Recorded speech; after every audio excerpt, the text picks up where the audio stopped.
Hey, my name is Andrew and I'm a fashion and portrait photographer from Seattle. And today I wanted to talk a little bit about what makes a really successful black and white photo. First and foremost, when you're shooting in black and white, a really important thing to consider is dynamic range.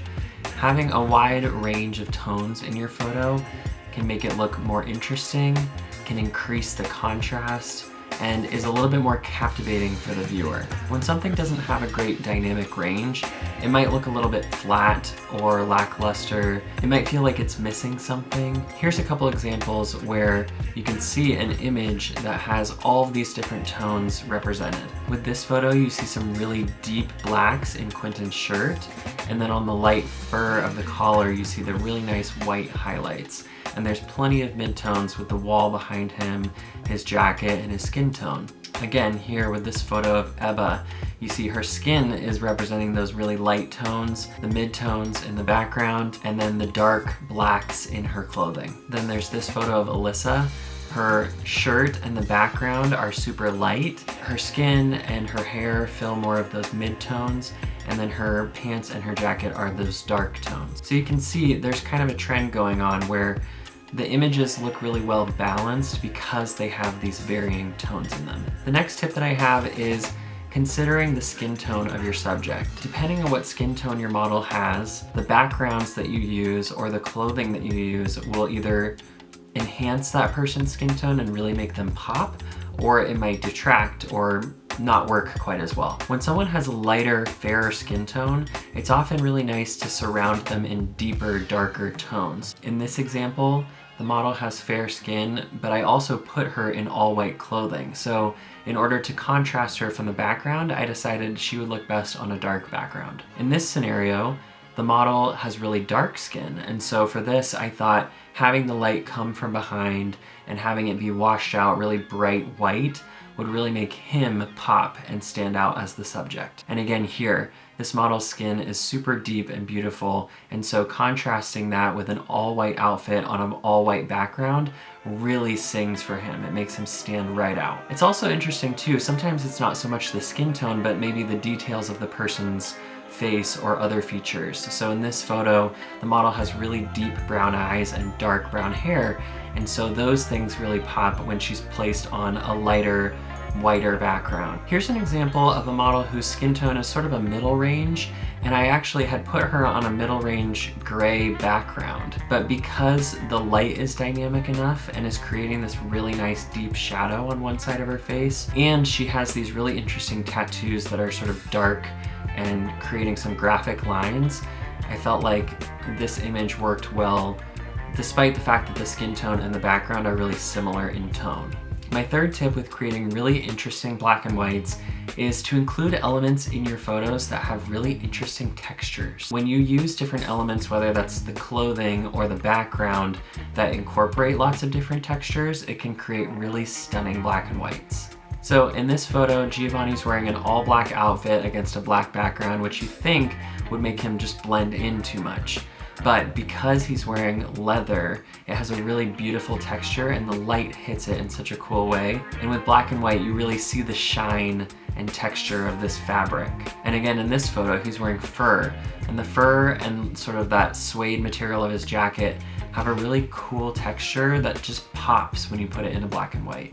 In this photo, the background has some really nice texture to it, and his suit has those stripes on it. So even though a lot of this photo is sort of a middle gray and there's not a huge dynamic range, there's enough details in this photo to make it really interesting to look at. In this photo, I love how the light is hitting the silk of her dress and how it's contrasted with all those different tones in the background. The background's really dark, her coat is sort of this middle gray, and then the light in the dress really sings. And then here, the texture of her outfit is really nice and contrasty, which just makes this photo look super interesting. It almost looks like her dress is made out of metal or chainmail or something, when really it's just some fabric and it's like a knit material. The fourth tip that I have for you is what kind of mood are you trying to create, and how can you manipulate your black and whites in order to get that for you? A lot of this also comes down to the posing that you're working with, the lighting, what clothing elements you're choosing for your subject to wear. In some instances, when you're wanting more of a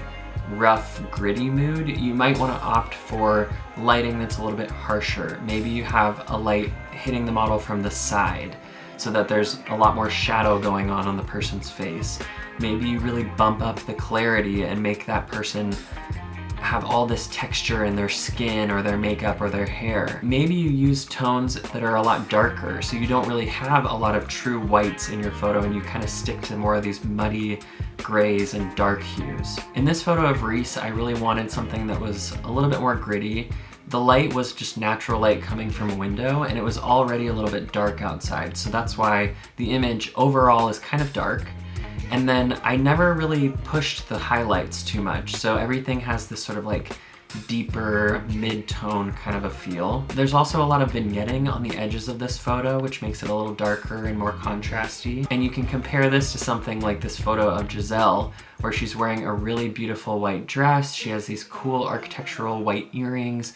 She's on a lighter background, and really the only dark parts of this photo are her eyes and her hair. I would say that this is a more sophisticated mood compared to the last shot, which is more gritty, more raw. I'll show another example. This portrait of Will, the light is hitting him from above and behind. So his face is more in shadow, and then there's certain parts of the photo like his hair and some of his arms that are in the light more. So that's where the highlights are.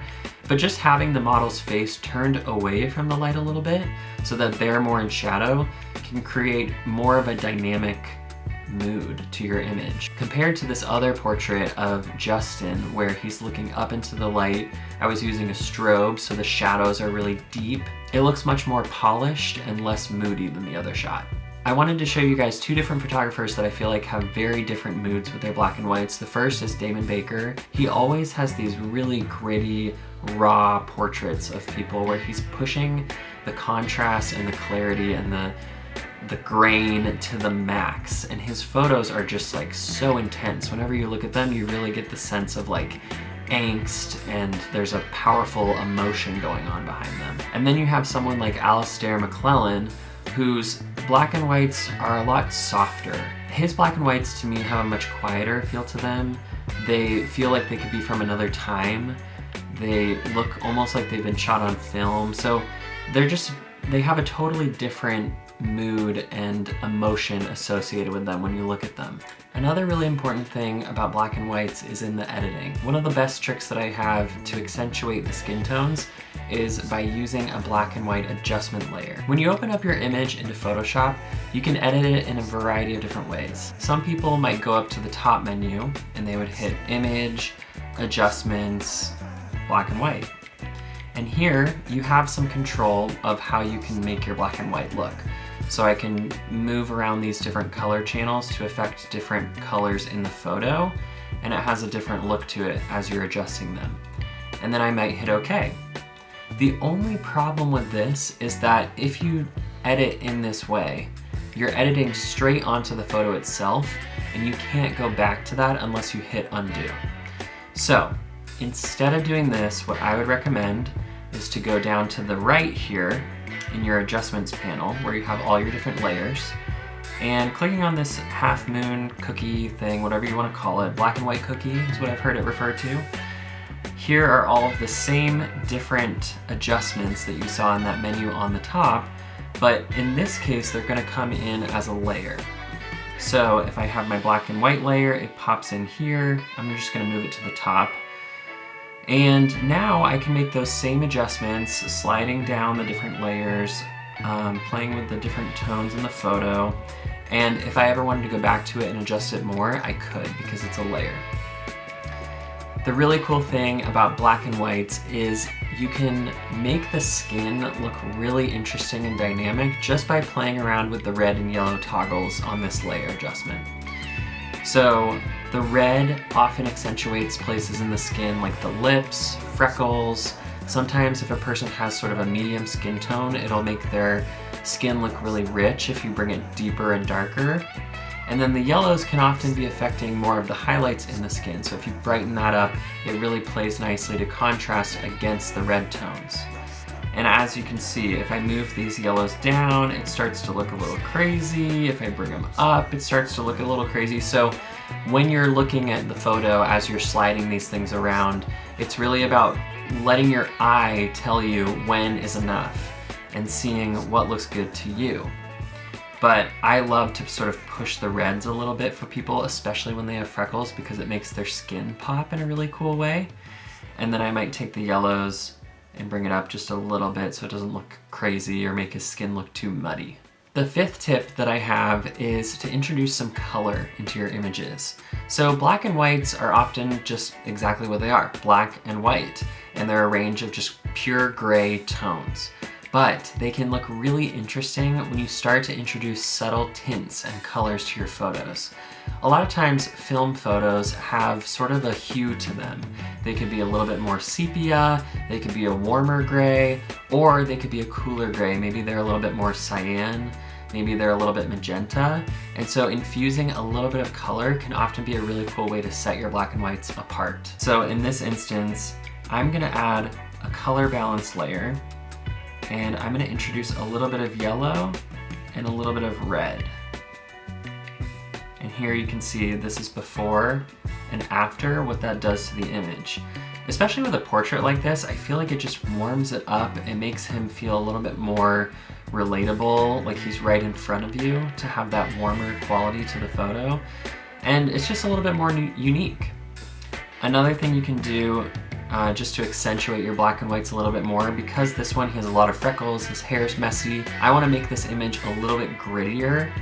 I'm going to go up to Filter, Camera Raw Filter, and I'm going to kind of do what Damon Baker might do. I'm going to pump up the clarity, and I'm going to introduce some more grain to the image. I also really like to do this in the Camera Raw Filter just because I feel like the grain in this menu is a little bit prettier and nicer looking, and you just have a little bit more control. So under Effects, I'm going to bump up the clarity to 20. I'm going to try 20. And then under, actually, same menu, Grain, I'm going to bump it up to 20 as well and hit OK. So that really increased some of the shadows that I have going on in this shot and made his skin really pop. I also love too, if you zoom in on this, you can see the grain is really nice in the places where the focus falls off. It just makes it a little bit creamier and look more almost like a film photo. So say I wanted something a little bit cooler, let's see how that looks. You can introduce color in a variety of different ways. Let's try this way. So I'm gonna go to the solid color layer adjustment, and I'm gonna do like a light purple. Hit OK. So obviously you can't see the photo anymore.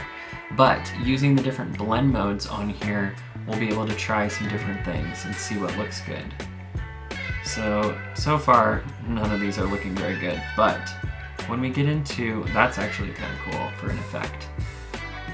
When we get into maybe something like this, soft light, that allows you to see the photo underneath nicely, and it's still really, really purple, which could be cool. Maybe you want it to be really purple, but if you just wanted a hint of this, you could then drop down this layer adjustment to maybe, I don't know, 35% or so. And now it just kind of has a purple hue, but isn't so purple that you're reading it as a purple image. So here's without the purple, and here's with the purple. It's just an interesting new way that you can approach black and whites. Black and whites don't always have to be just black and white. They can have some color and some flair to them too. Well, I hope you guys liked these tips. I want to see how you guys use them to make really beautiful, captivating black and whites. If you liked this video, give it a thumbs up, subscribe to this channel, and I'll be posting more videos just like it soon. Catch you next time.